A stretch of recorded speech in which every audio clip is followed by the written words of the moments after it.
guys, Mark here on Creating Your Digital Life. So today I wanted to bring to you an article that I came across recently from an organization called Publicis Sapient. Now, if you never heard of them, they're actually quite a major organization helping other companies to tackle with the digital challenges and how to transition towards the next phases of the digital platforms, the kind of workspace they're working with, and all the elements that may be holding them back to give them insights and information. In this video, I wanted to demonstrate one of their articles that what they found out about people effectively during and after the pandemic, how they are actually viewing the amount of time spent at home or at the office. So without further ado, let's jump into the video. So here you go, this is the Digital Life Index that Publicis Sapient have put together. And I'm not going to go over the entire article as it is, just a few segments that I think is the most eye-opening and interesting parts. So let me just quickly go down to that section. By the way, I'm going to leave a link about this in the description if you want to check it out yourself.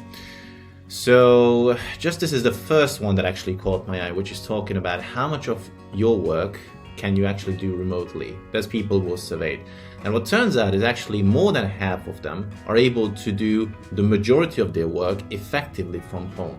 So therefore, the transition of working from home or from a different location than your specific office is happening faster than you think. Of course, the pandemic sped it up a bit, but this actually shows that you do not have to spend your entire day at an office that might be 2 hours drive away, which requires you to wake up earlier, spend more energy on getting ready and all those things. You can actually do your work from home, and as the study shows, people are able to do it without question. So if you go a bit further, just down the line, these are like some of the statistics that people actually did require for going back to the office. But then again, this is not something I wanted to talk about. However, this is interesting. So those who are working from home face different debate in terms of getting back to the office. The efficacy of returning to the office and the potential risks that come with it. Globally, 60% of remote workers say risk of COVID-19 exposure at work or commuting to work is a main concern when returning to the office. And so at the same time, as you can see, about 67% of remote workers are concerned over time lost from commuting and getting ready for work.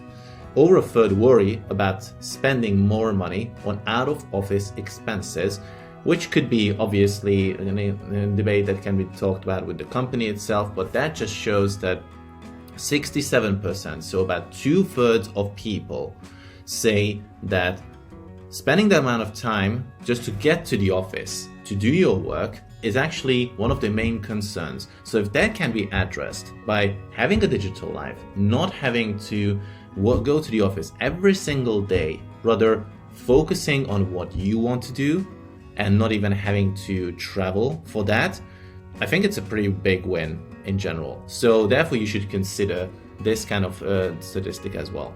On the other hand, if it were possible, as people were surveyed, to go into the office for work or work from home going forward, which would they prefer? There's actually an interesting combination that people, about 30% of people surveyed, say that working from home most days, but 1-2 days at the office, or we're going to the office most days, but staying 1-2 days at home. It's kind of like the neck and neck combination of those two that they preferred going forward. But that just shows that people are not willing to spend 5 days a week or whatever kind of time you spend currently at your office to get there, do your job and get back home. They want a hybrid solution because, again, the time and all the energy spent just getting there is just not sustainable in the long run. So another thing that I wanted to point out is that according to research, 64% of employees want a hybrid work from home schedule going forward, with workers across regions having varying ideas of what they would look like.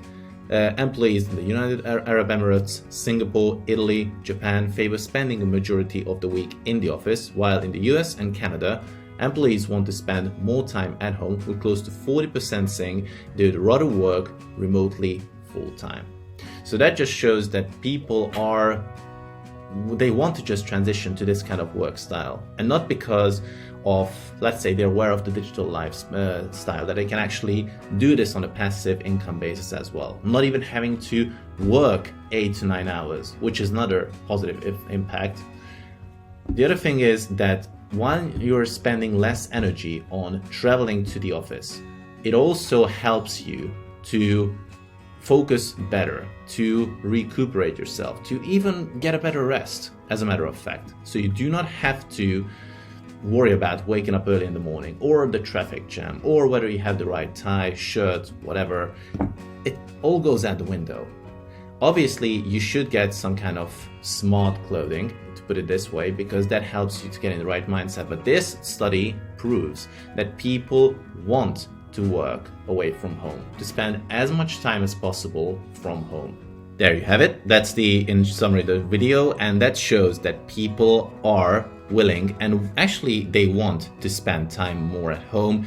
Therefore, considering what the digital life has to offer, as in not having to work from the office or from spaces where you have to commute to, rather having the work always with you and being able to carry your laptop or your phone or whatever kind of device you want, you can actually utilize your space where you are more effectively than you think, rather than spending an hour or two going to the office, wasting your time and energy, and just feeling like a wasted person by the end of the day. So I hope you find it useful. If you did, please feel free to leave a like, and if you have any comments or suggestions, do so in the down below. Until the next video, I hope you have a great day, and I will see you soon.